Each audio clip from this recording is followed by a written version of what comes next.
Look at that. Look Oh. at that. Have you opened it yet? No. Oh, well, don't shake it like that then. Jerrod, yours is the same. Oh, yeah. Awesome. That's a strong can. Strong I can. am so It is scared right now. Like, that had serious pressure. Serious pressure. Oh, yeah. It is. Oh, yeah. Yeah, this can is hard, so it's going to just explode everywhere, isn't it? Yeah. I hope we're recording. So I'm backing up. I am not trusting this at all. Rory, You guys shaking it doesn't help. We didn't shake it. You I know. turned it around a little bit. Yeah. Rory, while we're It's opening these, can you let us know what we've got? This is going to be a What do mess. we got here, Roy? Sure. I'm waiting to see. Oh, boy. Just pop it easy. Won't be a problem. It's fine.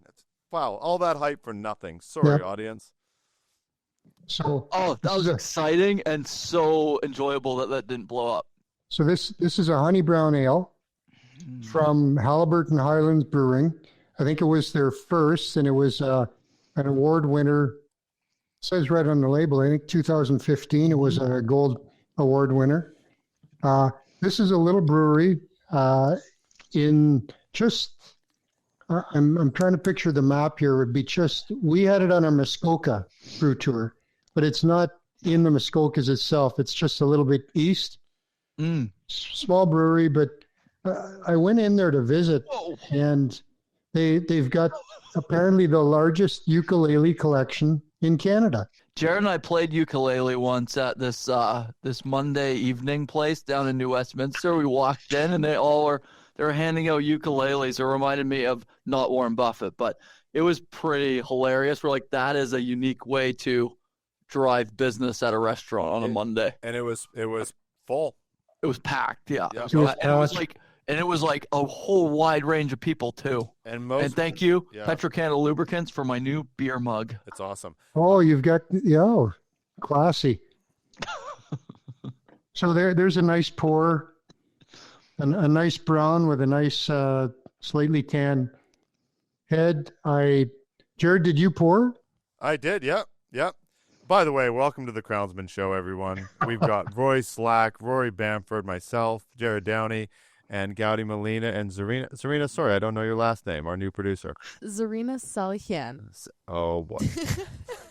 Jerrod will not be trying to Halfway through the pronounce sentence, I knew I'm going to get stood up on this one. How do you say your last name? Salihian. Salihian? Yeah, there you go. There you go. Salihian? Hey, first try.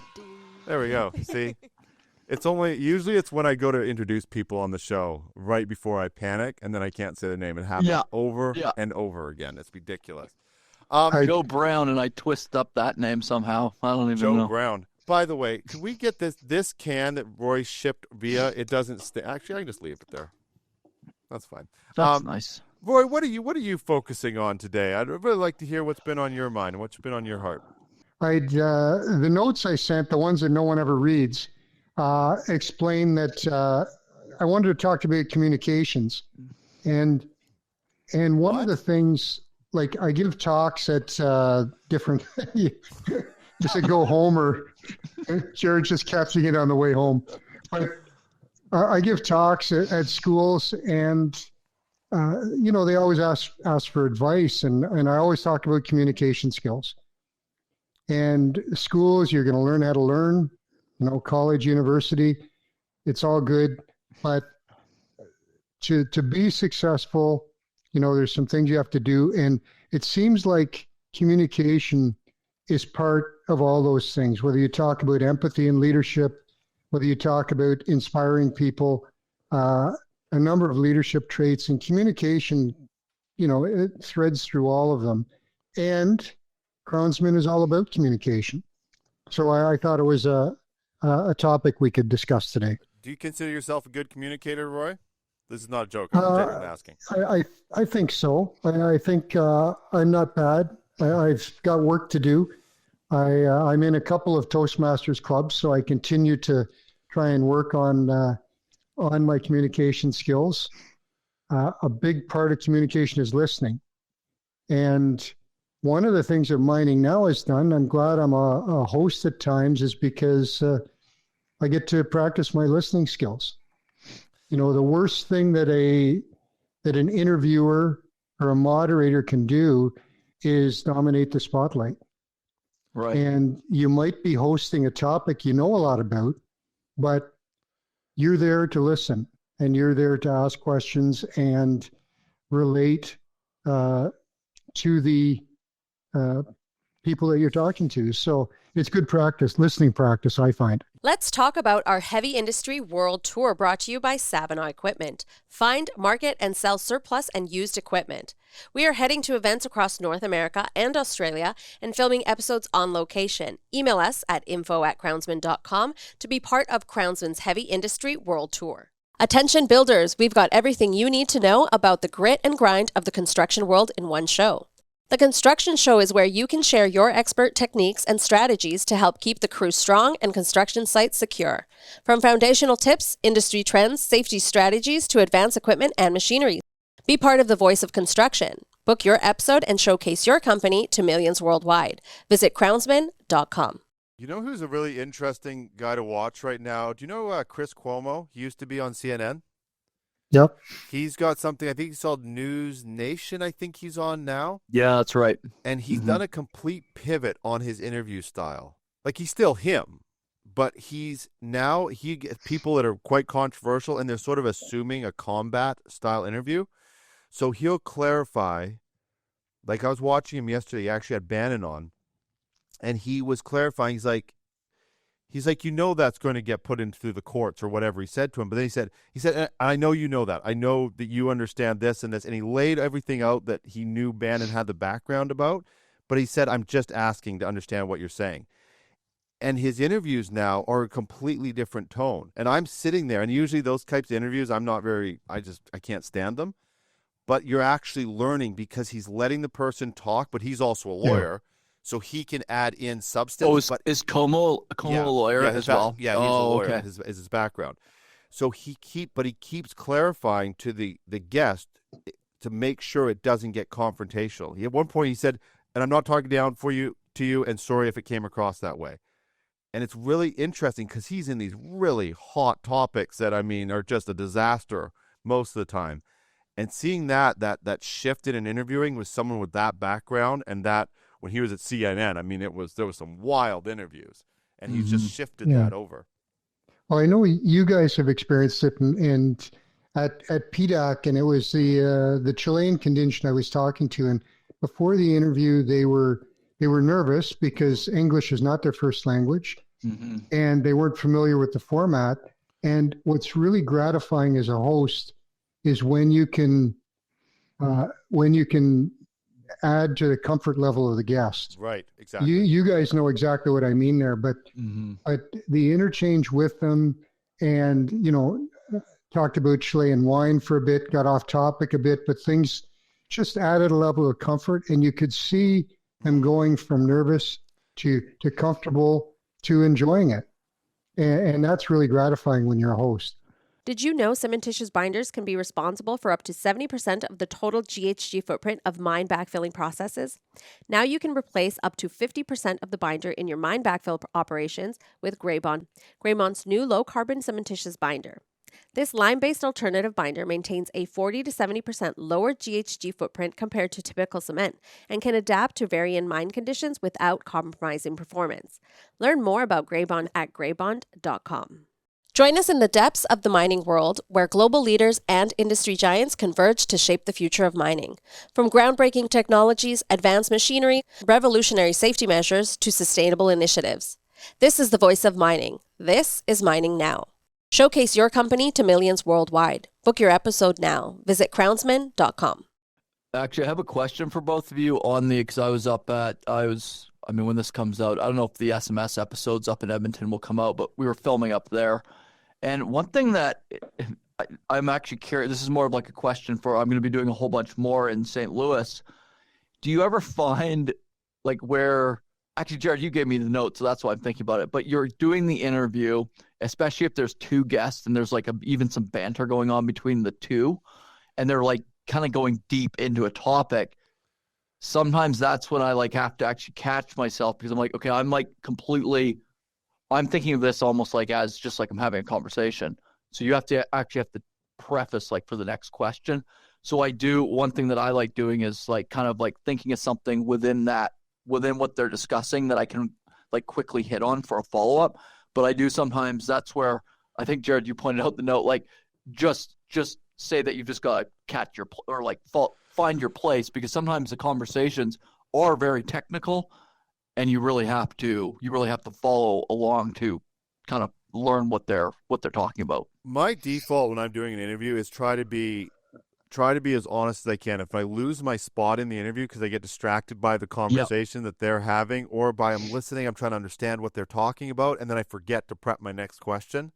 Yeah, that's exactly. Right? Yeah, that's what you're talking about. Yeah. Yeah, forgetting to prep the next question, even though you've seen them like days before, you've looked over it, but when they start talking about the topics, inevitably, it doesn't even look remotely like what you were talking about in the pre-interview. Rory, I'm actually curious about something about you, because you grew up in an age like you know, in the 30s and the 40s and the 50s. Maybe the Bronze Age or the Iron Age, or which age was this? Yeah, Zarina, by the way, Roy is quite elderly, so just He's probably very wise. Very, very. Thanks. well, we know Zarina doesn't watch the show.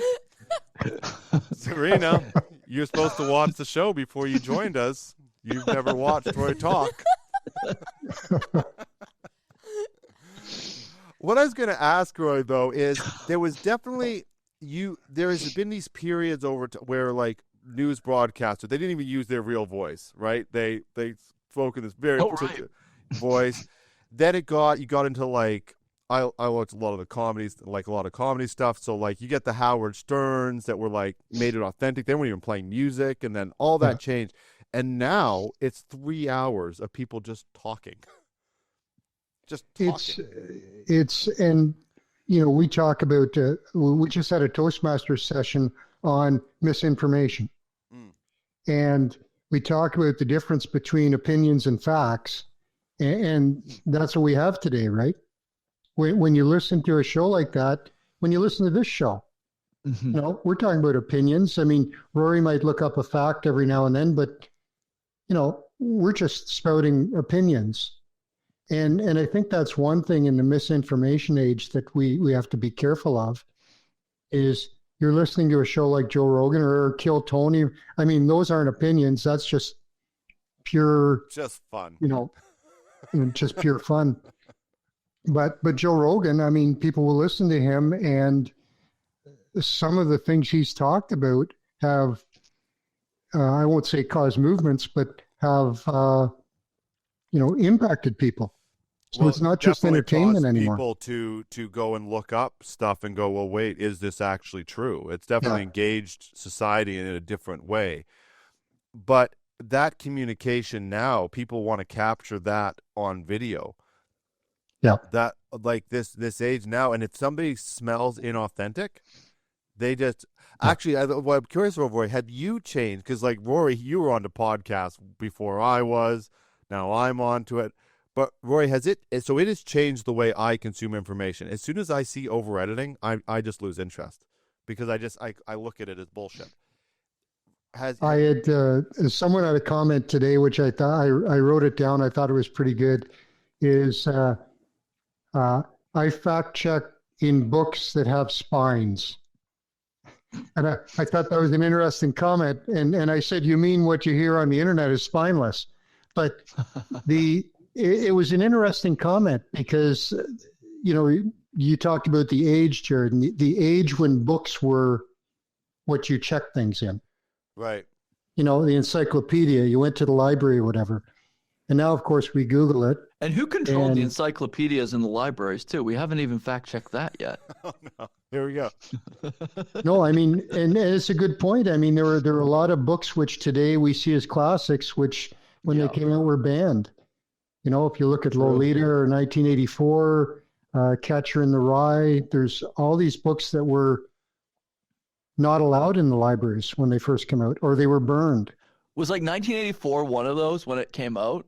Did they actually I had a list of banned books, and it was interesting. To Kill a Mockingbird was one of them. Right. But they were banned for different reasons. And I wish I had the list there, because I had looked it up before, but some crazy reasons why why books were banned, Oh. and so many AI of is them have telling become me. classics.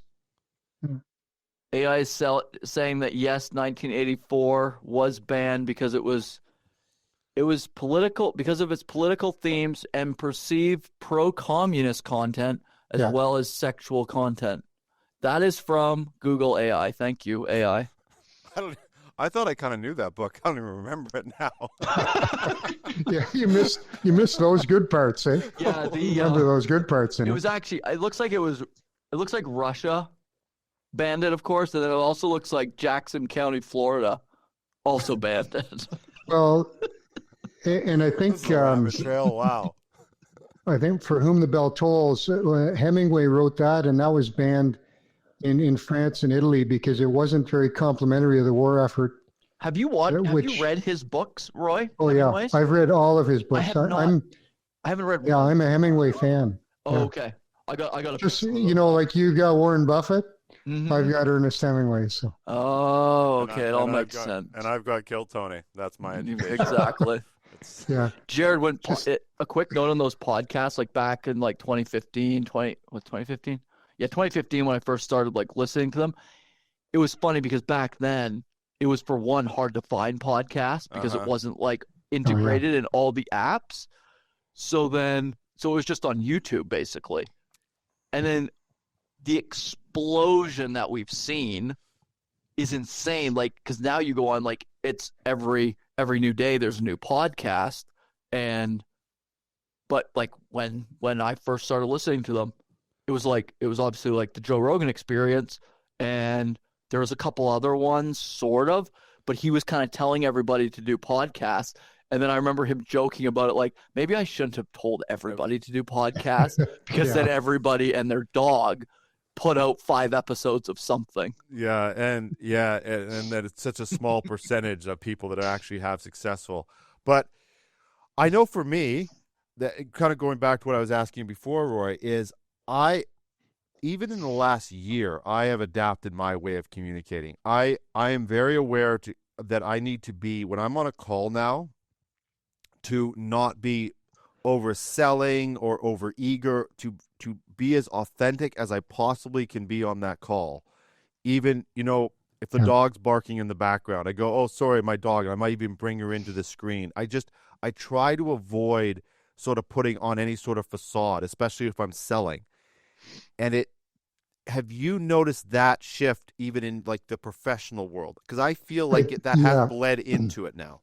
And Roy, I'd love your thoughts on it too. It's a good point because, and I think we've gone, like we talked about books before and how to win friends and influence people, right? A classic book, but if you read it, if you try and put it into context today, some parts of it don't ring true. No. And it's exactly for the reason you just mentioned, Jerrod, because what Carnegie was telling us was, here are certain ways to get people to like you. Right. And some of it seems contrived. And, you have to be genuine, is what you're saying. And you know what? If you don't like someone, there's a good chance they don't like you. I've learned that through the years. You can imagine how nice you are, and how could anyone not like me? But it's a reciprocal, and trust is the same thing. If you don't trust someone, guess what? Just so you know, I'm actually the opposite. There's a lot of people that I like, and I see myself, I walk up to them like, no, they're not into this conversation I'm about to have. Yeah. Okay. Yeah. You are the exception that proves the rule, I think, Jerrod. Yeah. That's all right. Yeah.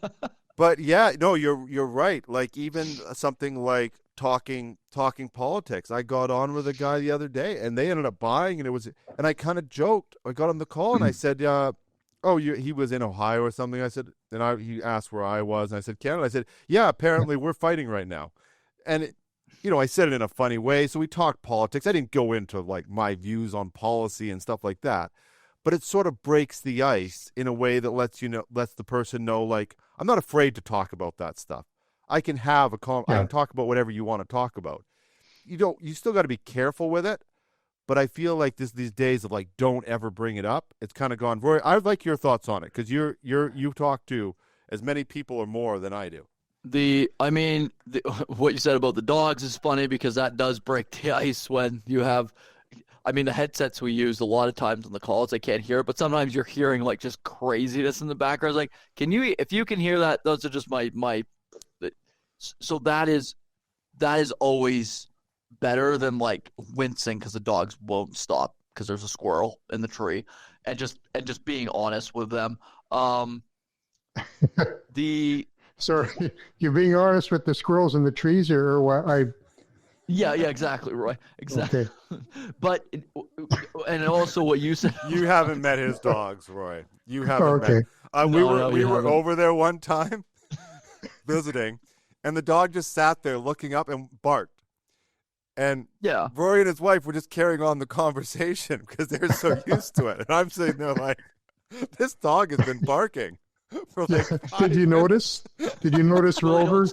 They literally, you open a window and it's like, there's somebody walking by. Oh, a pine cone fell off a tree. It's just nonstop. It's nonstop. But reading that How to Win Friends and Influence People, that's the name of it. I read it like quite a number of years ago, and like you're saying, Roy, it's more of that. It's kind of like building a persona. Was a salesman kind of approach. Yeah, and that is not really. Do you know what I think is interesting too? Is I tell people this too, Jerrod, on these meetings, and the people that understand it now, like I tell them, like our shows they're for people that are investigating a product. They're trying to learn, can I save money using this technology, this innovation?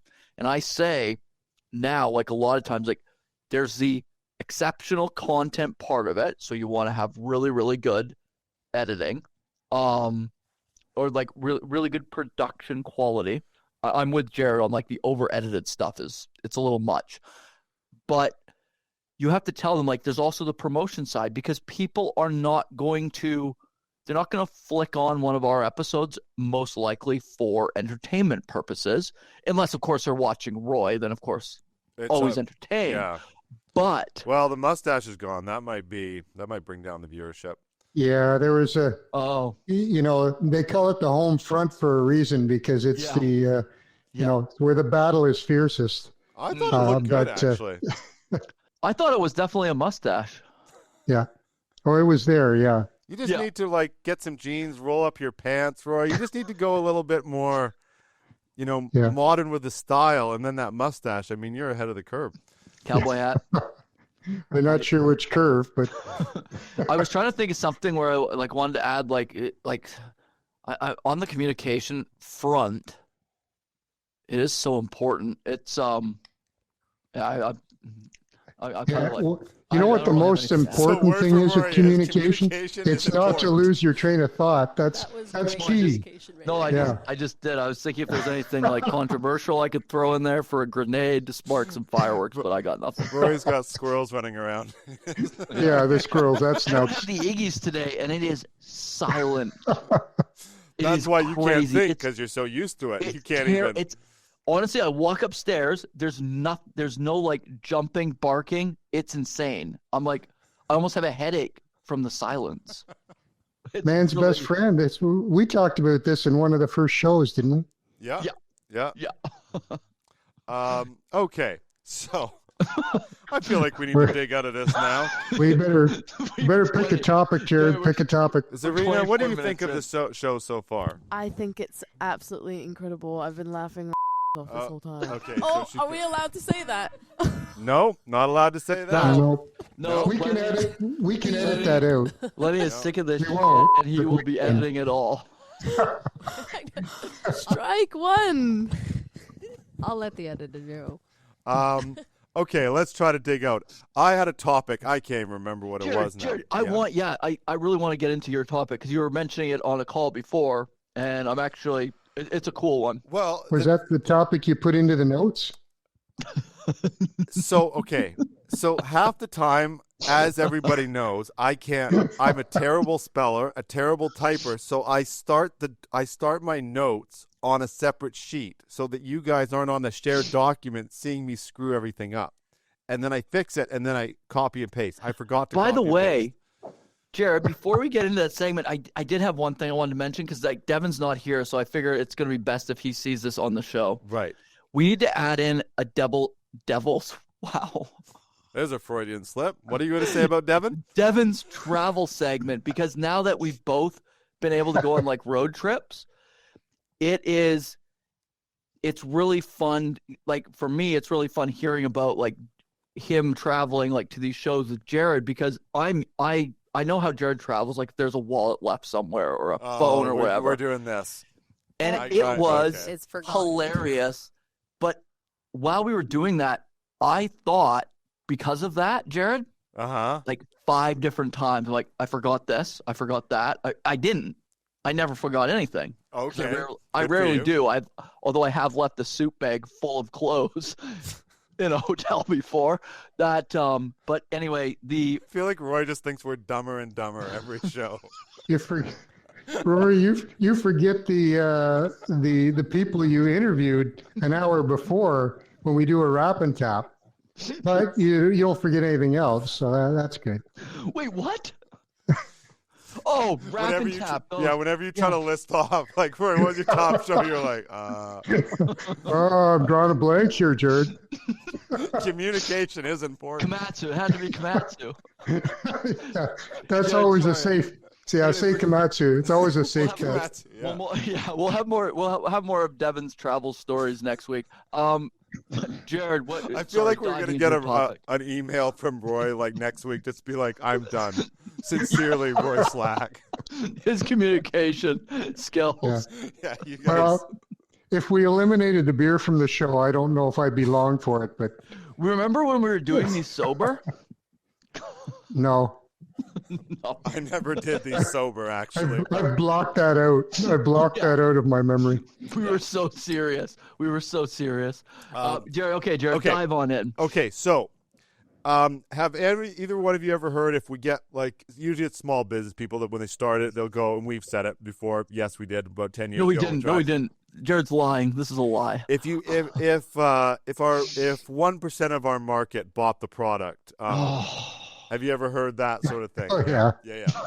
That's a business. That's a rookie business plan approach. Exactly. And then you go to the bank. Did you guys do that 5 years ago? No. 10. No. Roy, it was 10 years. 10. It was 10.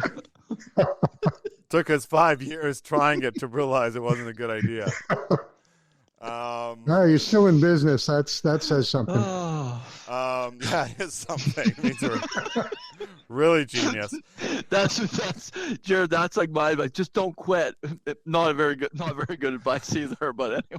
Yeah, that's also terrible advice. Yeah. Yeah. So anyway, we hope someone out there buys our product in this giant market. So that led me to sort of look at our markets because, for instance, we've had our mining show has really exploded, and our energy show has always had a little bit of trouble. And we're trying it again. We're trying to revamp it, and we think there's potential. But then that market research piece and taking that time, this is especially tough if you're sort of that aggressive entrepreneur.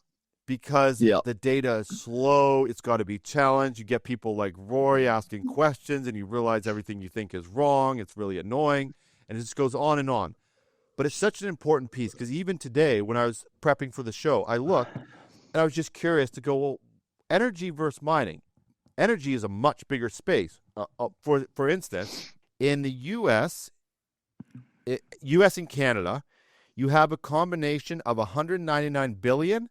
And in the U.S., 244 billion. This is in 2023. Jerry, what are those numbers? 199 and 499? And 244 billion in oil and gas. That oil and gas contributed to the economy, essentially, is what this stat's from.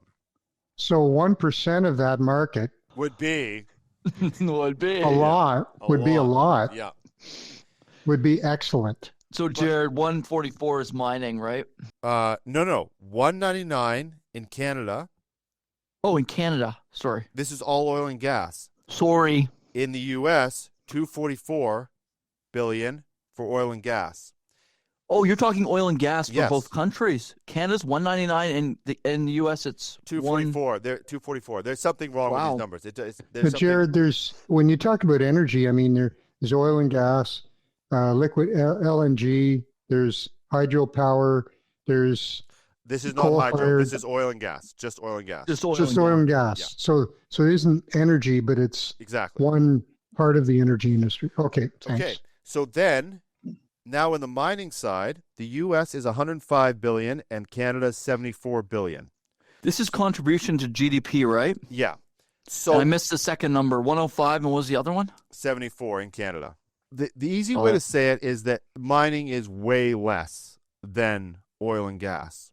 Yeah. So if you look at those numbers, you go, well, mining is oil and gas is the sector for a show like ours to chase after. But then if you keep digging into the numbers, you see some interesting stuff.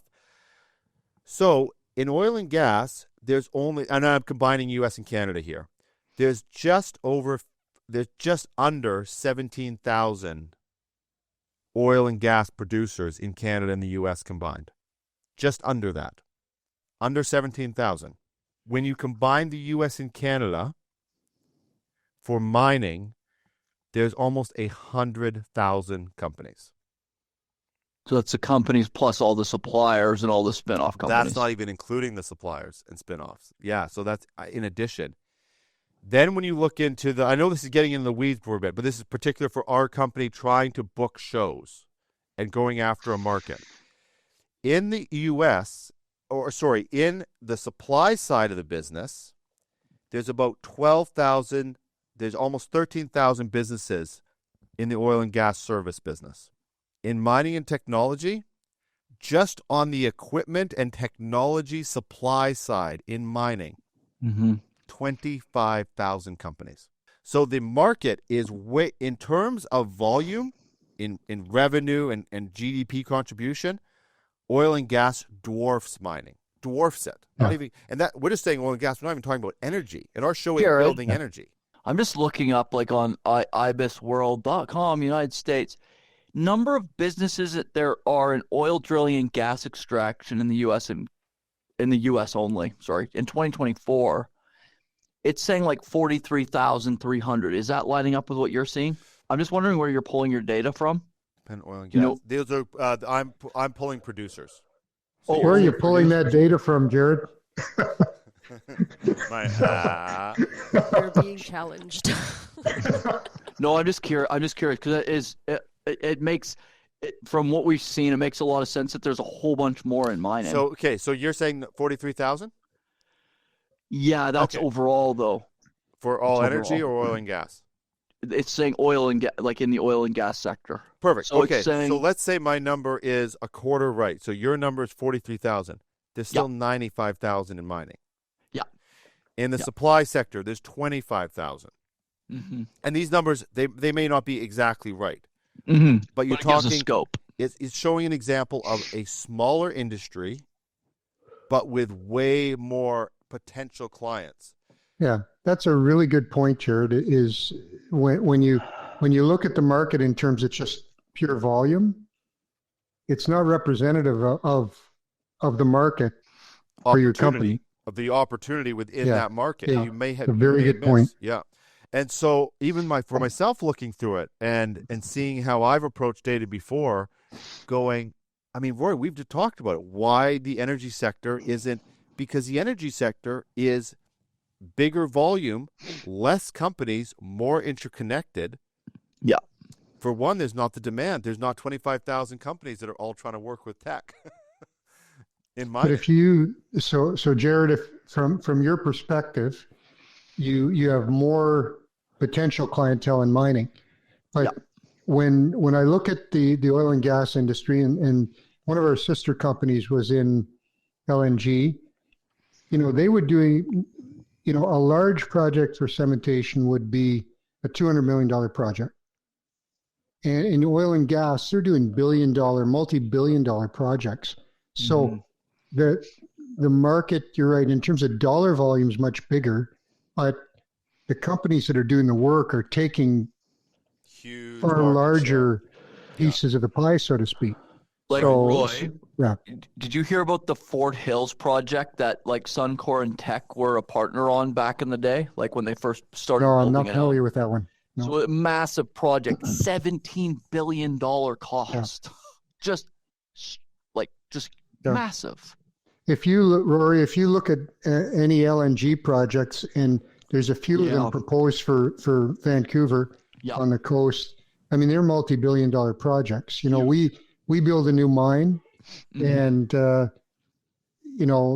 800 million to $1 billion.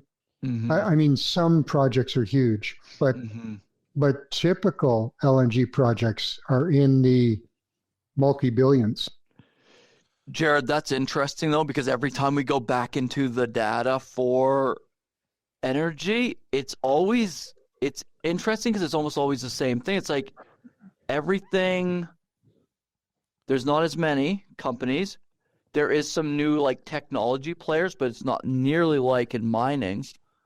And they just pump massive volumes. Right. Because like when they build that twin the Trans-Canada pipeline, that all gets set up. The people that are working on it. It's all mapped out. It's not like there's a whole bunch of companies that can go and then try and sell while that's going on. It's already done. Yeah. Yeah, and I just, when I'm looking at this and I think of how many mistakes we've made, Rory, chasing stuff without like that proper market research. Rory, I don't know if you've ever experienced, I mean, Rory and I, like I said, about 5 years of, I mean, it's kind of a joke, but we really were kind of thinking in that 1%. In all honesty, that's how we thought in marketing. Somebody's got to say yes. They got to say yes. They want to reach hundreds of thousands of people. They don't. Nobody has to say yes. No. That's one thing new companies have to realize. You have to convince them to say yes. Like the odds, the Hunger Games, the odds are not in your favor. You're actually better. Sorry, I just wanted, before I forget this point, you're actually better to identify 1% of the market that is your target market. That's like that Apple method, right? Yeah. So they went really heavily after artists, and then the artists sort of propelled that brand. Yeah. You know, I think they had that great commercial, Think Different, I think it was, or something. Just amazing. I can't remember. I probably mentioned it in the show before, but when we started cementation in 98, the business plan identified 5 projects. 98, wasn't that? It wasn't. It wasn't a percent of the market, and I knew the market very well. Yeah, I could have charted out the market. In fact, I did chart out the market, province by province, looked at the projects going on, but then rather than look at a percentage, we said, small group, startup, we have to really focus, and what projects are going to establish our reputation and propel us in the industry. And we did. We picked 5 projects. Said we're going to go after these projects, and instead of going, when we started the company in '89, BLM, Brody Laminin Mining, it was the traditional way: knock on every door, tell them how great we are, hope that 1% or whatever, and bring them a gift. Cementation was. No. You got to stop, Rory. Nobody would do that. If that was a joke in the office, nobody would do that for real. I tried to get that through the straight face. Were there golf balls in your gift basket? Anyway. There were. Roy, I wanted to ask you, the focus is really important. Those 5 projects, what I was going to ask, because like that was like pre-LinkedIn days where you could go and like hit up people on LinkedIn. Yeah. That is one thing that like actually, we shouldn't talk about LinkedIn on the show. We'll say that Twitter is the cat's meow for marketing. Facebook, Twitter, yeah. LinkedIn, what is that? Anyway, I like LinkedIn. The everybody, he's joking. But Roy, when you were doing those, like going after those 5 projects, what was the process like back then? Like, was it a lot of networking with those companies? Yeah, it was all networking. It was really basic. Before we started cementation, I had my own consulting company. Okay. I've done work on a couple of those projects. I knew the people very well. Oh, you'd already done. Okay. Yeah. 2 of the projects, the project leaders were guys I went to school with, like literally in the same class. and not the same class, but in the same class in school. And Gowdy's shaking her head. Jerrod. Gowdy didn't like that So one. the networking's critical. It's absolutely critical. And when I hear you talk about mining versus energy, I think mining now has an extremely good network, right? Definitely. Through CIM, through the work you guys have done before in mining, and you're kind of building a network from scratch in energy. And maybe that's right, maybe not. What's but the interesting network is too- key. What's interesting is on the construction side, because it's such a ferociously massive competitive It's industry. huge. Yeah. It is like from what we're going to St. Louis.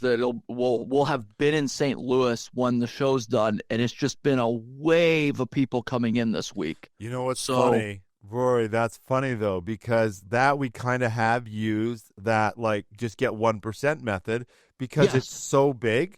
Yeah, We literally did. started our show by reaching out to Con Expo and going, somebody's going to say yes, and they Hey. did. There's 2,000 people here, Yeah. and we got 10 people. We literally got 0.5% Yeah, to say yes. yeah. So we did actually use that method, but we had we had all these other shows behind us, right? But yeah, you've got all the experience. You've got I mean, you don't need references because people can go online and see what you do, right? Mm-hmm. Although some And- people still, they're like, we need a company that's in the exact same space with a testimonial of how you did the episode for them. And I'm like, oh, that's weird. Rory's not Yeah. happy with that person. We expected to drink beer on the show. That didn't happen. All right, we got to dig out of this one now. Okay. Yeah. Okay, Rory, what was your topic? Did you have a topic? What are you? What Me, was- yeah, I was, it was more along the lines of tariffs, but I didn't want to go heavily into that because that's boring. I and purposely avoided politics, and you just Yeah. come in on it. All right, let's go. I Let's wanted go. what I wanted to touch on. So I always find it interesting, like and there is like a little bit of backstory. So SMS Equipment, their parent is Sumitomo out of Japan, and Japan is interesting because when they realized they were logging too much, they went and did like a full inventory of forest management. Went, we can't do this anymore. We have to do this better. So now they import all their forestry products, which hasn't been good for I Australia. was But gonna anyway, that's say, a different This story. was at the expense of someone else, but yeah. Exactly. But hey, that's how the world works. Yeah. What I was wondering, and this was more of a question, is, and it was kind of like with everything going on and currently, should countries in a way try and operate more like really sound and strong businesses? And my question would be like, why would this be a good or bad approach to like how countries operate? You hear things like on like these government projects, of course, if the government's involved, there's just like missing money all the time. Just money just evaporates. And people go in and they dig in and they find like, oh, these different like shell companies got paid off or whatever. So my question is, should countries, and do some of them operate, you think, like strong businesses do? And basically, what would be the good? What would be the bad? What are like examples of potentially like good government programs that actually have worked and done well for a country? As an example, we have talked about this on the show before, like innovation programs. So it's a little bit of a complex question, but it's perfect. It's a perfect topic to discuss with you, gents. Well, we need someone wise, so I'll hand that over to Roy, apparently. Yes. Gowdy, do you want to weigh? we're looking for some wisdom here. I don't know if you want to weigh in on this one. Let me think. We're not in the age of thinking. We just talk and see if it Yeah. makes sense. The premise of the show is not to think; it's to respond right away. And then we try to dig out of a hole. I was trying to take a little from Rory and his communication skills. Oh, you're watching the wrong guy. So many attacks. I'm coming next week. Don't you worry.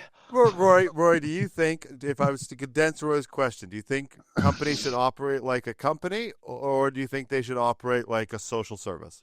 So, That's a great phrasing of it. so, Hold on, I so gotta look at Rory's that. Rory's comment was very relevant because it's a complex question. So, if you look at projects, okay, so Rory, you talked about like a government project, that should be run like a project, okay, with selecting the right people to do the work, doing the right engineering up front, all the good things that make for a successful project.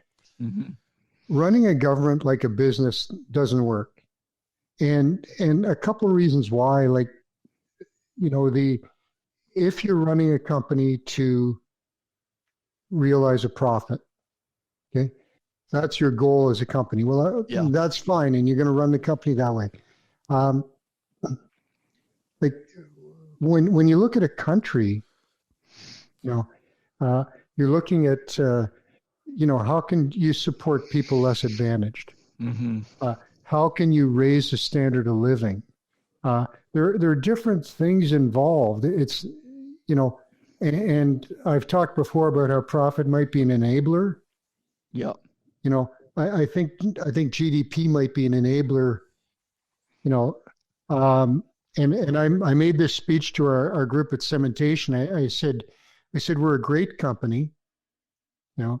For a number of reasons. We're a large group. We've changed the market. We've done things, but more importantly, we're a good company because we treat our employees well, because we protect the people, because we're honest. There's a number of so the great and the good can go hand in hand. But I think to run a country like a business is going to is going to disadvantage the most disadvantaged people in your society. So you would say opinion, not a fact. So you would say basically pick certain areas that it could be run like a business, like a project, but then sure, and then you've got like your other programs. I know people always throw around like there's like the welfare state and that. I guess the one thing to look at, like in Canada, it's an easy example. The numbers came out. GDP growth it's negative. It's like 0.5% in the last 10 years. It's just a disaster. There's been no growth, especially compared with like the population increase. So in that sense, it's like on a whole, the standard of living is falling because of that. But is it? I mean, you look at things like the happiness factor, which is a pretty, a pretty not a definitive, rather a subjective measure. Yeah. But you look at things like education, like different elements to measure. GDP is one measure. Yeah, and I would say from like the last, like I would say like the happiness level with like the affordability that's happened, I would say that it definitely has dropped from, and I would like it's different for each family, but it's definitely there's been a lot of weight on people now, and I think that does definitely. But when you look at the measures internationally, Canada doesn't do bad. Yeah, and I don't know where like the whole happiness thing. If that's a hard.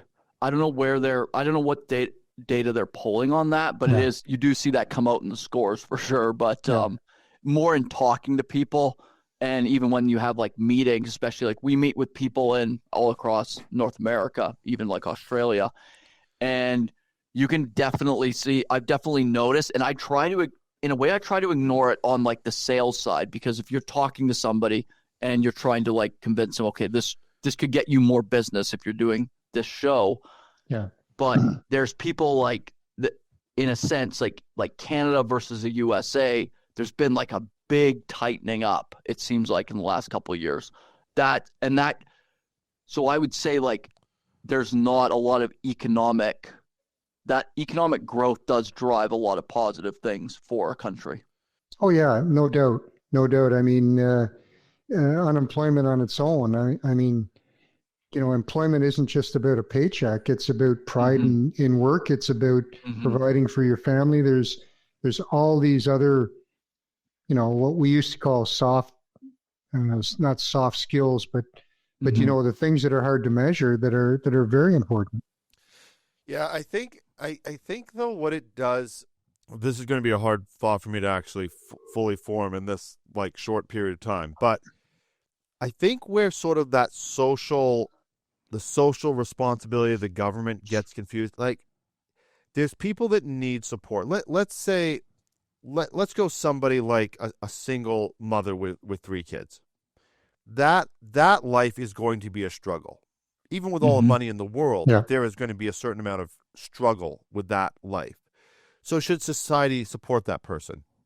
Yes. Most people can find some sort of agreement that they should have some sort of support.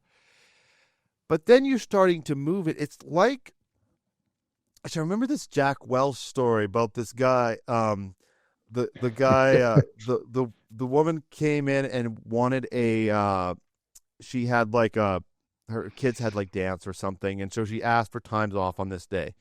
They granted it. Then a young guy heard about it. He was new with the company. He came in and said he had a yoga class.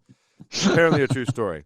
And they said no. And he said, well, you can't discriminate. He said, we're not discriminating. She's been here for 10 years and is a top employee. You've been here for 2 months. Like, no, we're not giving you time No. off. Yeah. But Yeah. in that vein, and it's because as a company, you can't sort of essentially discriminate. Mhm. You can differentiate. We can differentiate. But as a country, we sort of get that too with like the social services. Well, if I get something, then someone else should get something. And that's a hard thing for a country to balance. What happens, I think, is where it gets scary is like during COVID, you had 30-year-olds getting money every month. Yeah. Mhm. 30-year-olds don't need You money. had companies. You had companies being companies. supported. Yeah. Go. You know, Go. $600 billion was spent or more. Yeah. Well, during that time. the elderly were locked away, right? Yeah, So and passing away. You've got this support for what should be the middle working, hard-working class that's trying to like move up, Mm-hmm. Economically in society. And you've got the government, because that's a big voter bloc, you've got that group being supported. Mm-hmm. And that is that sort of government support gone complete. To me, that has gone completely wrong, because the government should be focusing on providing opportunity for a 30-year-old to be able to work, not sending them a check. There is just very few instances where a 30-year-old should be getting a check. And people were just leaving. The other thing too is like on the going like that. I've seen those articles come out on the happiness level, but the other thing too is, in a way, Jerrod, you and I have probably talked about this too, but you want I guess you want to encourage winning, which maybe that could be controversial in some cases, but like trying to give people opportunities that they can continue to kind of do better. And that's, you've kind of seen, like you look at the charts, like housing way up, incomes flat. Yeah. And that seems to cause like a big stressor when you talk to it. And it's not if you're just having a call and you're not really getting into anything, but the moment you talk to somebody about whether it's housing, groceries, car payment, you can see the look on their face. They will put on a face for like, yeah, I'm representing this company. I'm doing this. I've got to do this. I've got to do this job. The moment you talk about that other aspect, like if you go more into the personal side, which happens a lot. If you've talked to somebody for like some of our clients, we've known people for 5 years now. So you develop like, it's a way stronger relationship over those years. You get into some of those and it's a little bit disheartening if they've had such a hard impact in their personal life over the last few years. Easy conversation. Thanks for bringing that up for our third topic, Rory. No problem. No worries at all. Was this all about tariffs? Yeah. I think we went off. Not at all. We digressed. There's a tariff video that I'm not going to say what it's about right now, but it is just broadly speaking, it's talking about trade balance between countries. It's very, very good. We are going to talk about it. I'll have to send it to you though, so that Okay. you can both watch it.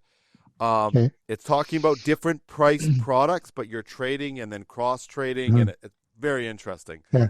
Put the link yeah. in the show notes. Oh, well, I'll copy and paste it. I can't spell the word link, so. Rory, actually, what did you think of the beer? I saw you finished it and put the Petro-Canada Lubricants Yeti mug back on the shelf. What did you think Thank of you, it? Petro-Canada Lubricants, for the Yeti mug. I thought it was a good drinking, easy drinking beer. He doesn't remember. I sort of forgot about the beer. I guess I needed Rory, one to how are drink you? it. This week has been a week. We should start sampling 12-ounce beers. Hey, Next show, Roy's just going to take a nap halfway through. No. Oh, man. But yeah, besides that, it's been a busy one. So, I Rory, feel like every time it comes to me, it's just like flatlined and done. so you're okay with the beer? Yeah, beer's okay. Beer's okay. You're not against it. You're not for it. No. I would drink another one. All right, there we go. I would definitely drink another one. It reminds me of it's like it's a way better version, I think, of like the Sleeman's Honey Brown. That's true. I'll just borrow that. I liked it. I found it really nice to drink. I could definitely have another one. Some of these beers, though, and I don't know, you might know the answer. They leave a little bit of an aftertaste. Some don't. Some do, and some don't. And this one kind of does. I like the flavor of it, but then it has that aftertaste. What is that? don't know. Oh, I thought you were But a you're beer right. expert. No, Some beers have an aftertaste, some don't. Roy, is this a beer you haven't tried before? This is ridiculous. This is the first I've sampled this one. I have Like tried a really- few from this brewer, Okay. By but the this is a style I like. Oh, okay. And it's, I just make some notes on it. It has a bit of like an amber or caramel to it. Mm-hmm. The sweet or the honey they talk about is very subtle.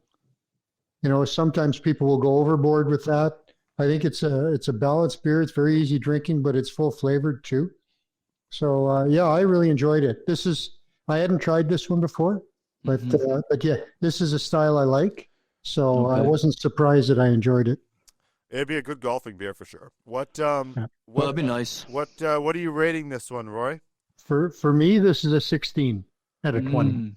Oh, that's a pretty Nice. high score for you. Yeah. Yeah. So you must. Yeah. So you like this I say it's a style I like to start with, and I think they did a good job on it. Mhm. Nice. Okay.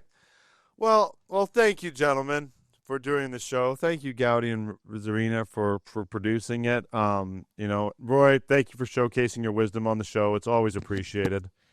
Rory, I hope you are okay. I'm good. He's better than okay. Communication. He's all right. I got worried with the communication is important. That was his opinion on it. Yeah, that went off. That was anyway. But of course, you attacked me then for leaving. On our last trip, I left something at almost every stop.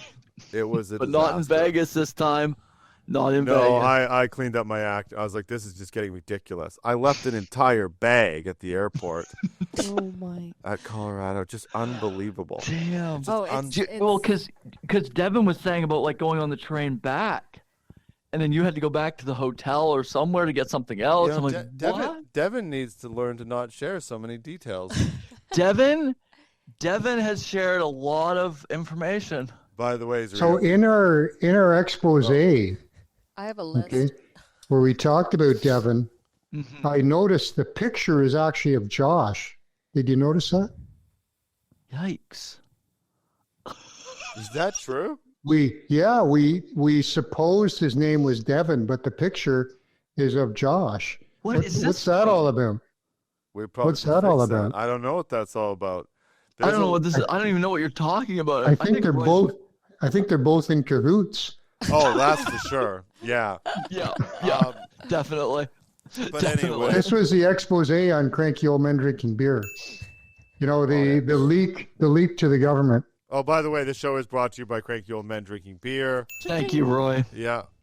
Roy, this is like, you don't even realize we're actually making pretty good money off this at this point. It's so- really funding. It's a really good funding operation. People talk about doing VCs. They don't realize they just have to do it through Cranky Old Men. Just get the right Jerrod, sponsor. I'm at a point in my life where money means nothing. Oh, well, good for you, Roy. That's no wonder the happiness. Happy to support the cause. He just asked Roy about the happiness index. He's like, two It's thumbs like, up. I'm wise, I'm rich, and I drink a lot of alcohol. Too much, some people say. Some people say it. Are you a golfer too? No. That I've was a got guess. I didn't know that, but I just don't see you. I've got what's called a loft problem. Lack of talent. Got it. We need to wrap. I know we should wrap it up. I know it I should have see been Roy- wrapped up 5 minutes ago. I see Roy But it's more kinda of like a train wreck. curler. I You should seem like a I should just curler, start Roy. like stop The recording, curler. Yeah. Cut us off. cut everybody off.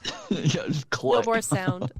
Roy, Jared, do you Jared, don't you see that? Roy is a curler. I feel like he's a I feel curler. like you might, not a sweeper, but I feel like you might throw the Curl a rock. couple rocks. Curl. Ass over tea kettle curling. Do you? Do you curl? No. Once a year if I have to. Do you have to? What would be a case where you'd have to curl? A CIM curling event. Oh. Is that a thing? Oh yeah. I knew they had hockey. A lot of branches do curling events. Just to let you know, Zarina is not only no longer laughing, she is also leaving. So Yeah, she's walked out the door. Just like, nope, I did not sign up for this. okay.